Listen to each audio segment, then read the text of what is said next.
Assalamualaikum warahmatullahi wabarakatuh. Pada kesempatan kali ini saya Eko Cukup Prabowo akan menjelaskan tugas audit sistem yang judulnya analisis audit sistem informasi berbasis COVID-5 pada domain deliver service dan support atau DSS dalam studi kasus SIM PLD unit CDC PT Telkom Pusat TPK.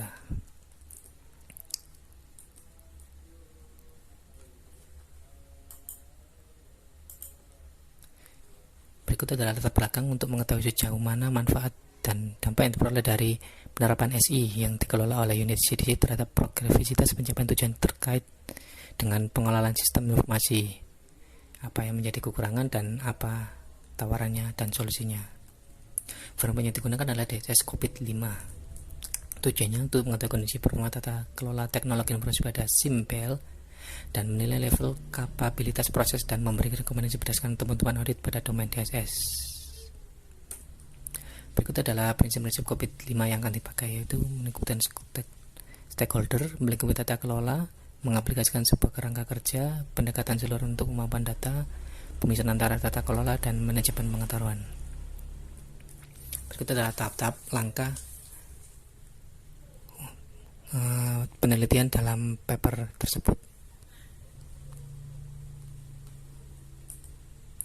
Untuk tahap awal, dilakukan identifikasi masalah, yaitu menentukan tujuan dan batasan, serta melakukan studi pendahuluan, yaitu studi pustaka dan objek penelitian. Yang pertama adalah tahap pengumpulan dan pengolahan data. Untuk memperoleh hasil tujuan, arah strategis proses bisnis perusahaan maka dilakukan pemetaan yang terdapat pada COVID-5, yaitu Enterprise Goal, IT Related Goal, proses kontrol, dan pemetaan RACI. Berikut adalah pemetaan Enterprise Goal dengan data sebagai berikut. Dari PSG dimensinya ada financial, customer, internal, dan learning and growth. Bisa dilihat dari financial EG1, kondisinya adalah primary, yang kedua banyak primary, dan 3 primary dan secondary, 4 primary secondary. Untuk yang ketujuh adalah secondary, 9 kosong dan 9 tidak ada, 10 tidak ada, 12, 13. Maka dari keterangan pemetaan data tersebut bisa dilihat bahwa 7, 9, 10, 12, 13, 14, dan 16, 17 akan tereliminasi karena tidak terdapat nilai P atau primary, ya, atau lebih banyak nilai sekundernya. Bisa dikatakan tidak ada primary. Berikutnya adalah pemetaan IT Related Goal dengan Enterprise Goal. Dari data tersebut bisa dilihat bahwa hasil pemetaan IT pada tabel 3 pada ITR 1 sampai ITR 13. Kemudian ITR 15 sampai ITR 17. Maka jika related goal tidak terdapat nilai P yang berarti primary, maka related goal tersebut tereliminasi, ya. Ini yang 14 tereliminasi. Kemudian pemetaan proses kontrol dengan IT related goal. Berikut adalah data-datanya.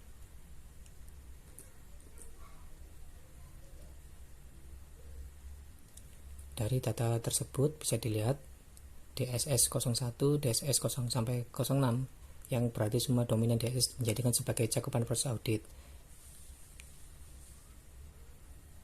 Dengan menggunakan proses di mana proses yang memiliki nilai kurang lebih dari 0,15 maka dapat dijadikan cakupan audit. Nilai audit 0,15 merupakan nilai urgenitas dan proses capability kategori non-aktif. Kemudian pemetaan RACI. Berikut adalah data dari pemetaan RACI. Bisa dilihat di sini.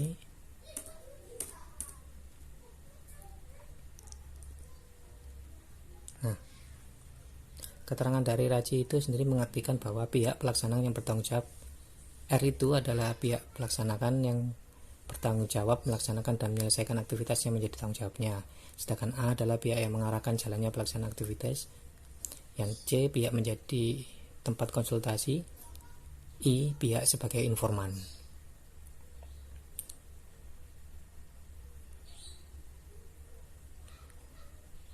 Proses penentuan RACI ini dilakukan dengan stakeholder agar data pemetaan dan pengumpulan data dapat akurat. Sumber dan hitungan data yaitu ini.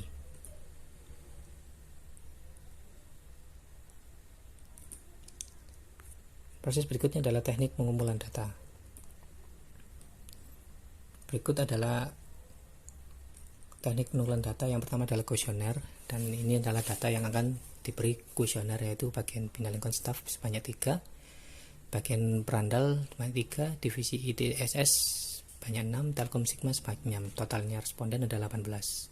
Kemudian dengan teknik wawancara, yaitu dengan beberapa orang, dengan Bapak Henry, Bapak Subagio, Supriyanto, Bapak Soleh, Bapak Hadari Malavi, dan Bapak Nazarudin, yang mewakili masing-masing definisi.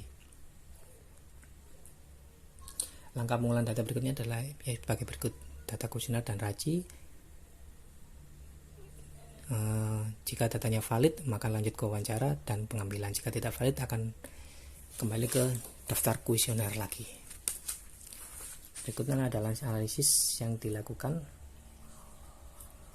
Pertama adalah analisis DSS 01. Apabila analisis DSS 01, 2, 3, dan seterusnya, maka diperolehlah seperti ini: rekapitulasi capability. DSS 01 mengelola operasi itu level rata-ratanya adalah 4,188 dibulatkan menjadi 4, DSS 02 4,2 dibulatkan jadi 4, DSS 03 dibulatkan jadi 4, dan DSS 04 3,024 dibulatkan jadi 3, DSS 05 nilainya 4, DSS 06 mengelola kontrol proses bisnis nilainya 4. Dari capability yang didapatkan dilakukan pembulatan, ya, seperti tadi. Jika semua atribut level K tercapai setelah semua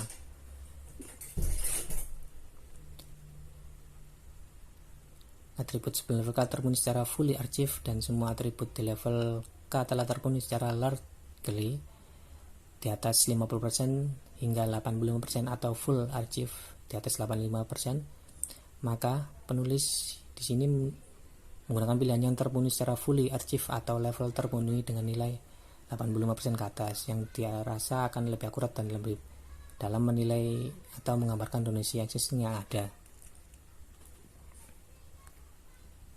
Berikutnya adalah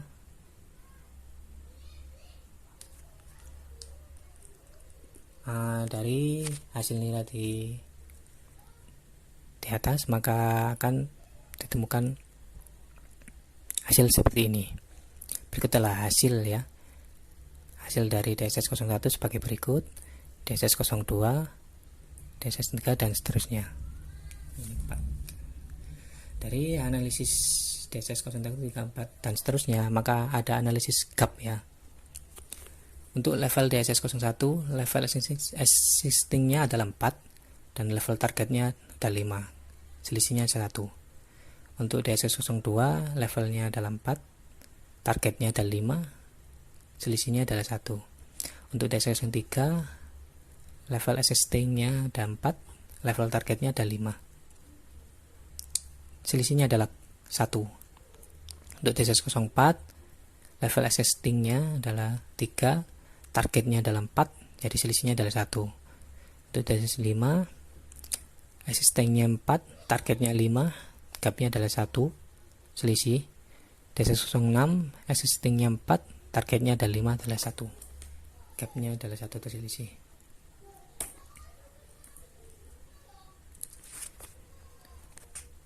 Mungkin itu saja yang bisa saya jelaskan. Apabila ada kekurangan, saya mohon maaf yang sebesar-besarnya. Assalamualaikum warahmatullahi wabarakatuh.